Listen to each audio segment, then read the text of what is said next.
This Faith and Finance podcast is underwritten in part by Movement Mortgage. Movement provides residential home loans in all 50 states. Founded in 2008, amidst one of the biggest financial meltdowns in American history, Movement set forth on a mission to create a movement of change in their industry, in corporate cultures, and in communities. First, they pioneered a unique approach to home loans centered around helping home buyers quickly and easily. Then they created a model so that a portion of their profit creates a long-term positive impact in communities, both close to home and around the globe, through the Movement Foundation and Movement Schools. It all comes back to their mission to love and value people. Learn more at movement.com/faith. Movement Mortgage, LLC supports equal housing opportunity. NMLS number 39179. For licensing information, please visit nmlsconsumeraccess.org.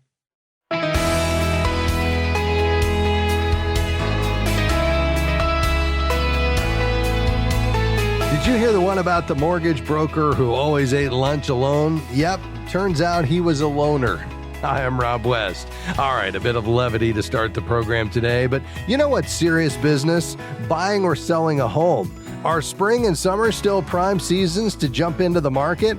Dale Vermillion joins us for the insights on today's real estate and mortgage trends. Then it's on to your calls at 800-525-7000. That's 800-525-7000. This is Faith and Finance, biblical wisdom for your financial decisions.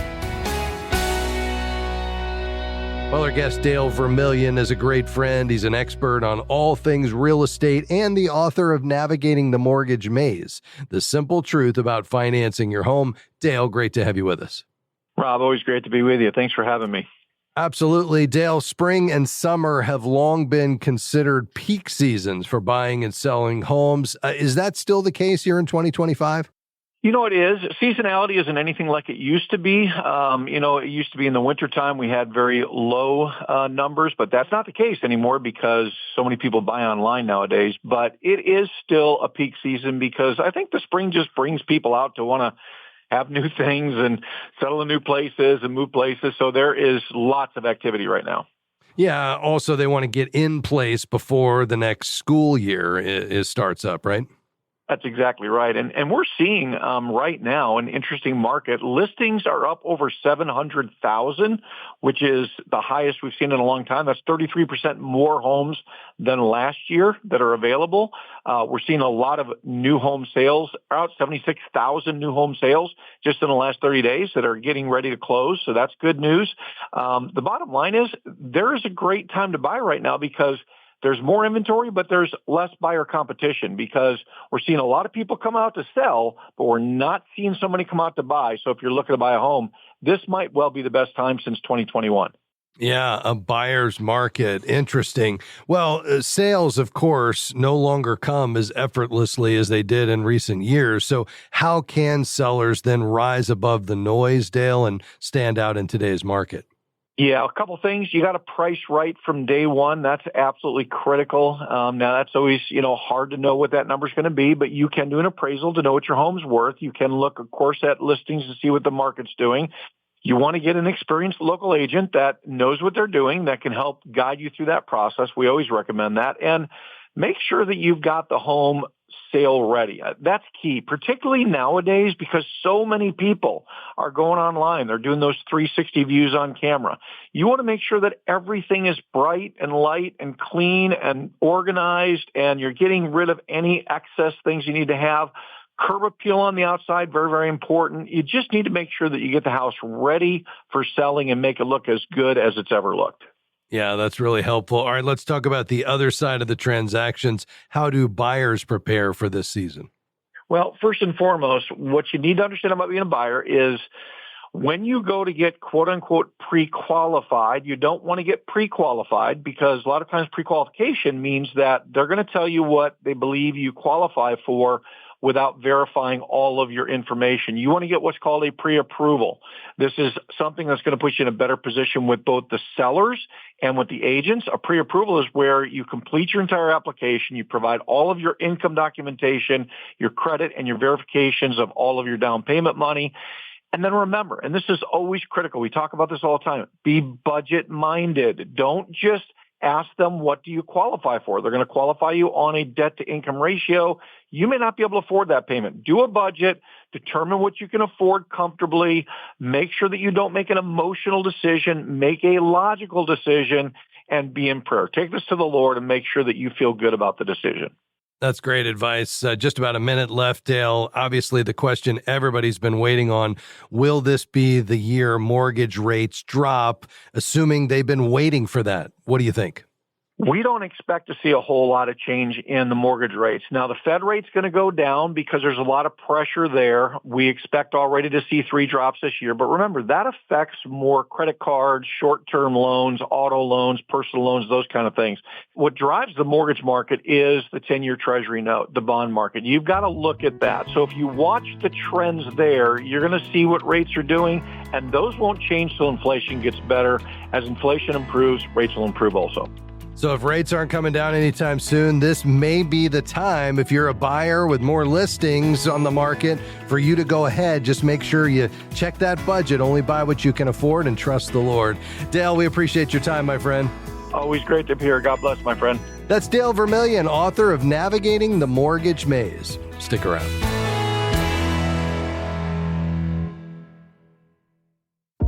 We're grateful for support from Movement Mortgage, who provides residential home loans in all 50 states. Guided by a mission to love and value people and a goal to redefine the mortgage process, Movement seeks to help others achieve their financial goals. You can find out more at movement.com/faith. Movement Mortgage LLC supports equal housing opportunity, NMLS number 39179. For licensing information, please visit nmlsconsumeraccess.org.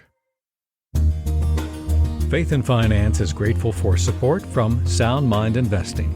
For more than 30 years, they've offered financial wisdom for living well. SMI provides step-by-step guidance for do-it-yourself investors, from those just getting started to those getting ready for retirement.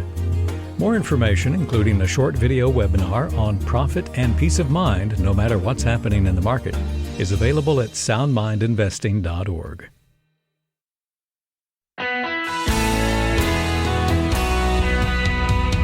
Delighted to have you with us today on Faith and Finance. Looking forward to taking your calls and questions today.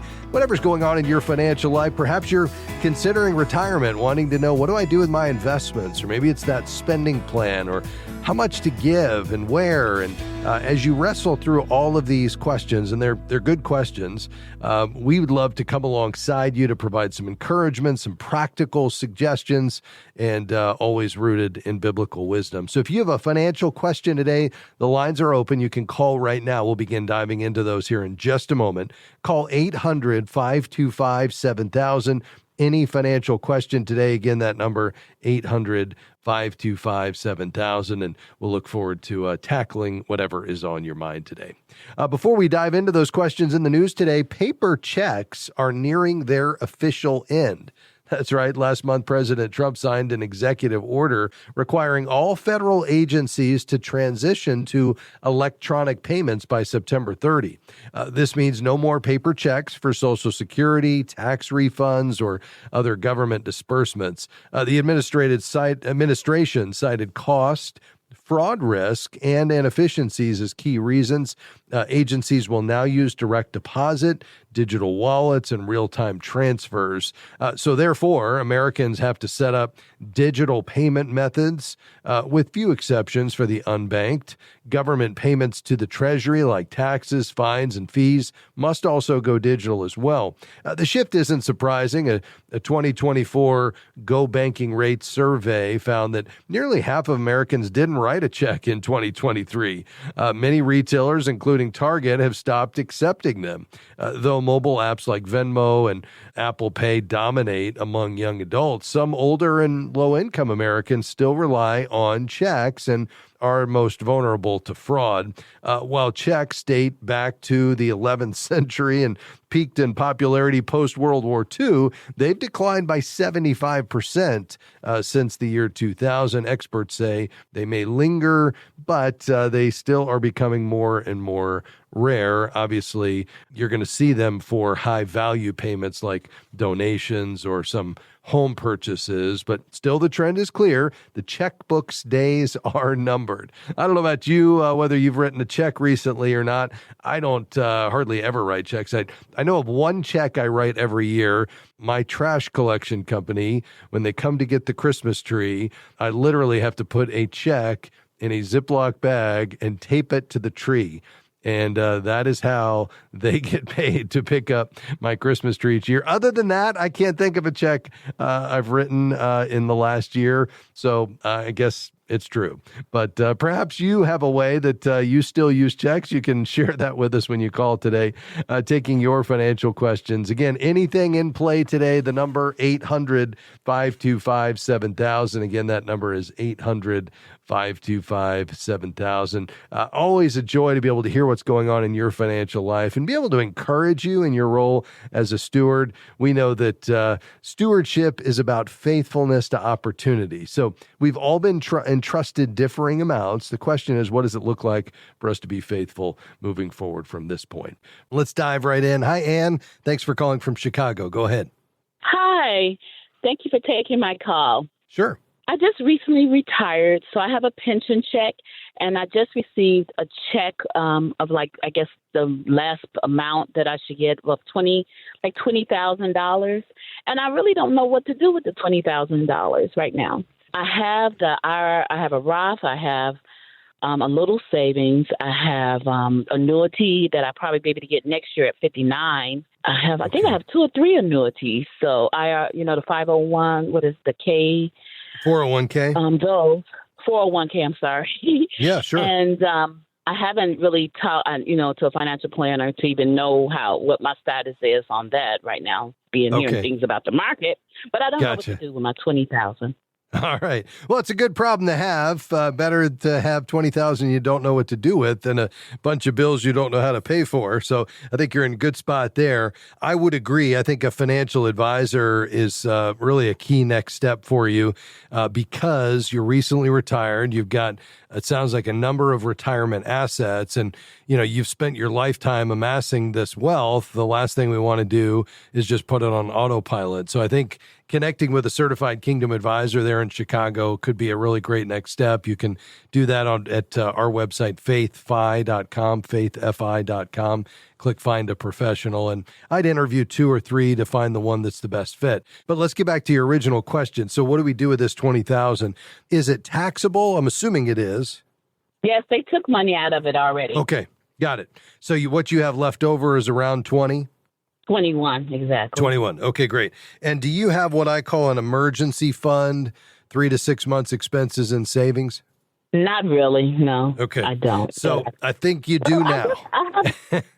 I think I have a Roth and I have a little in that. Okay. A Roth, and I think I can get to that. Yeah.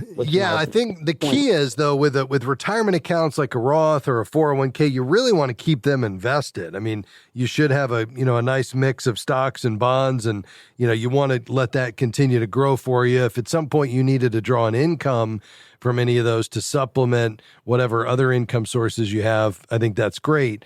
But in terms of you having a liquid account in a high yield savings that's ready and available for the unexpected, I would say you'd want at least 6 months worth of expenses. So if you're spending, $4,000 a month, I'm just throwing out a number, I have no idea, you'd want $24,000. Well, that's just about, what you have with this $21,000. So I would say if you don't have that emergency fund, I would say this is the beginning of that. So what I would do is either connect with our friends at Christian Community Credit Union. You could go to joinchristiancommunity.com. Or if you want to just look for that online bank that has the very best interest rate across all the banks, secular and Christian, you could go to bankrate.com. But I think the key there would be it's not in your checking account, so it's removed from your kind of typical monthly operating account, so it's not as easy to get to spend, but it's still liquid and secure, but it's also earning some interest. So if you had $21,000 and let's say you get 4%, which is pretty typical right now. I mean, you'd have nearly $1,000 a year from now on top of the 21,000. But the key is it's there and it's available if the unexpected comes. So you're not having to sell stocks in a Roth or a 401k, and you're certainly not having to take on any debt to cover unexpected expenses. Does that make sense? That makes really good sense because I just thought of something. Thank you. Yes. Okay. Very good. Well, listen, all the best to you. And hey, stay on the line. I want to send you a book. It's called An Uncommon Retirement. It's written by my friend Jeff Haanen, and it unpacks kind of how we should think as Christ followers about this next season of life as we head into retirement. So you stay on the line. We'll get your information. We'll send that out as our gift to you. We appreciate you calling today. This is Faith and Finance. We still got a lot more to go. Some great questions. I love when folks just want to be faithful. You know, we recognize the Lord has given us so much. He's given us, first of all, salvation when we place our trust in Jesus and surrender our lives to Him, accept the free gift of eternal life, and we're restored to a right relationship with Him. That's our abundance. And then beyond that, we have the promises of God that He'll never leave us or forsake us, and that He'll provide for us. You know, it's not the government, it's not your employer, it's God as our provider. Even the ability to create wealth comes from God Himself. And then we're entrusted with money, financial resources, which are a good gift from God, and we're to use those to serve the Lord, including through our generosity. But the key is to balance all of that in light of Scripture. We'll be right back with much more. Stay with us.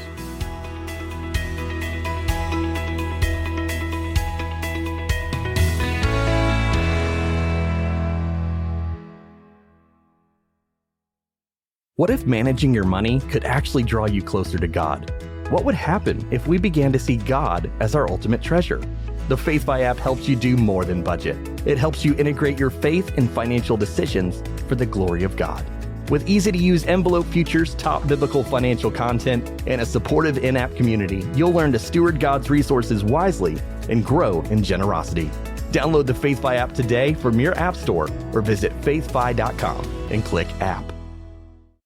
We're grateful for support from Timothy Plan. For more than 30 years, they've served clients on a biblically responsible journey to invest in a way that honors God and gives dignity to people's lives. More information is at timothyplan.com. The investment objectives, risks, charges, and expenses are contained in the prospectus and summary prospectus available at timothyplan.com. Mutual funds distributed by Timothy Partners Ltd. and ETFs distributed by Foreside Fund Services LLC.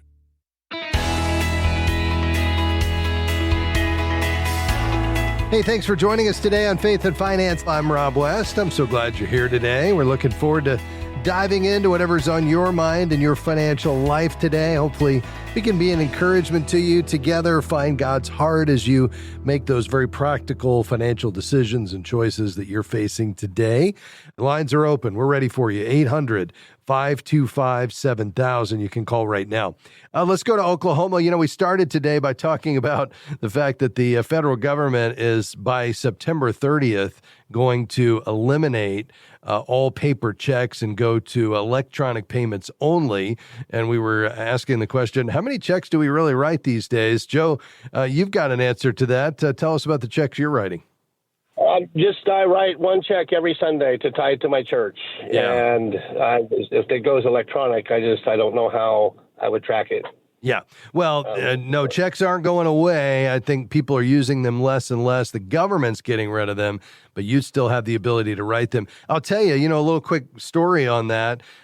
You may know the name Ron Blue. Ron's one of my mentors. He's written 20 books on biblical finance. He joins us regularly on this program.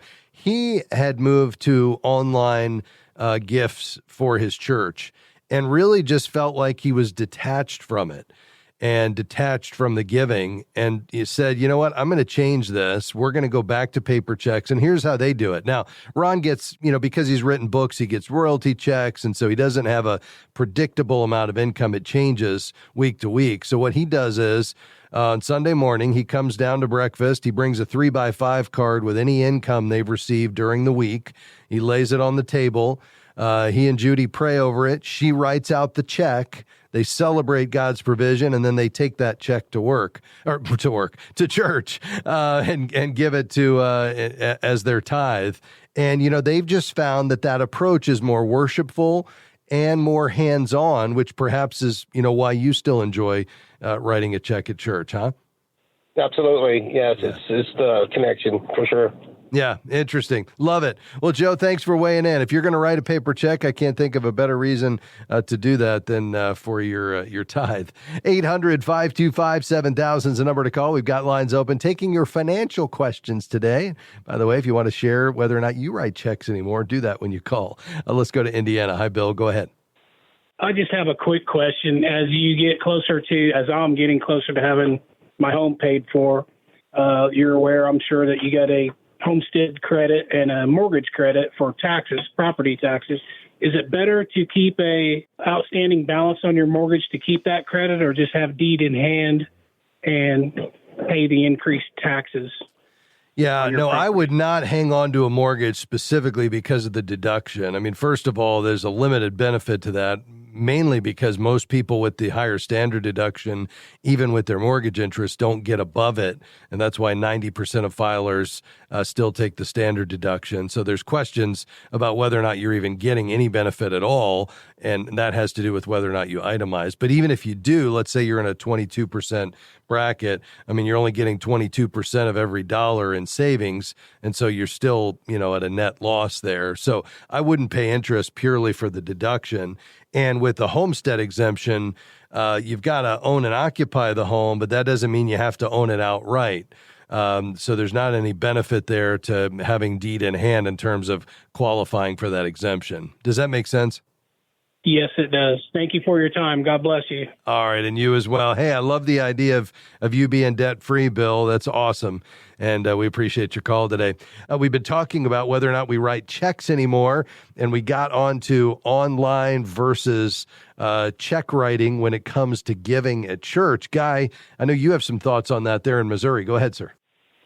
We years ago we helped lead some classes when Howard Dayton was doing the program, but in our studies, I don't know if it was in the actual material, but we kind of came to it as a group that whenever they were collecting offerings at church, I know some churches do it different. They've passed baskets, and other churches have drop boxes. But whenever we were talking about people actually, deacons or whatever, collecting the offerings, it came a very personal thing for us. Whenever we would look at that offering bag and look at that hand that was holding it, we would almost look at that as like Jesus' hand holding that out.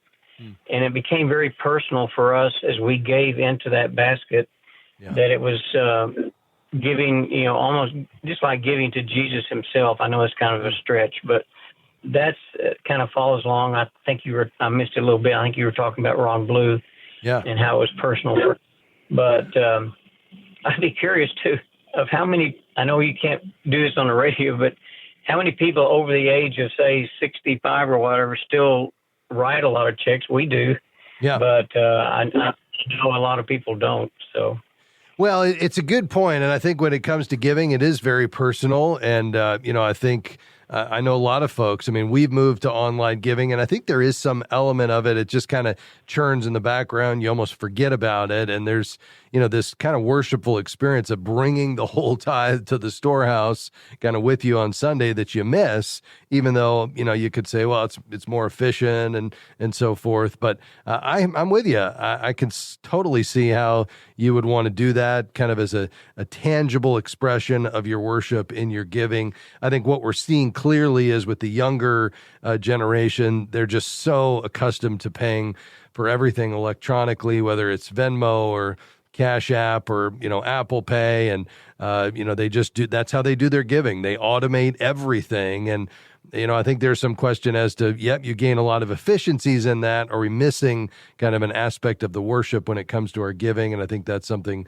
that each person just needs to wrestle through for themselves. And I think you're right. There's still probably a good bit of check writing going on with, those 65 and older. I think the first step was to migrate away from physically writing out your check to the bill pay through your bank where they mail the check for you. And now everything's moving just to these instant online payments. I know my wife and I are just constantly moving money around with kids and sports and school and paying parents back and teacher gifts and coaches, and it just seems like our Venmo is constantly churning. But I get it. I appreciate you weighing in. Thanks for listening and calling today, Guy. God bless you. We covered a lot of ground today. As I think about our role in managing God's money, there are an unlimited number of decisions we make every day around our finances, and yet we can boil them down. We can simplify them into really just 4 big categories: the money we live on, the money we give, the money we owe, and the money that we grow. But the big idea over it all is that God owns it all, and our goal is to be faithful stewards, looking to God's word for counsel and wisdom to apply to our financial decision making. And when we do that, I believe it draws us closer to the heart of God. It ultimately draws us into a more intimate relationship with Him when we handle His money according to His ways. I hope you found something today helpful and encouraging. I want to say a big thanks to my team today. On behalf of Taylor and Pat and Devin, I'm Rob West. I hope you'll come back and join us next time for another edition of Faith and Finance. May the Lord bless you. Faith and Finance is provided by FaithFi and listeners like you.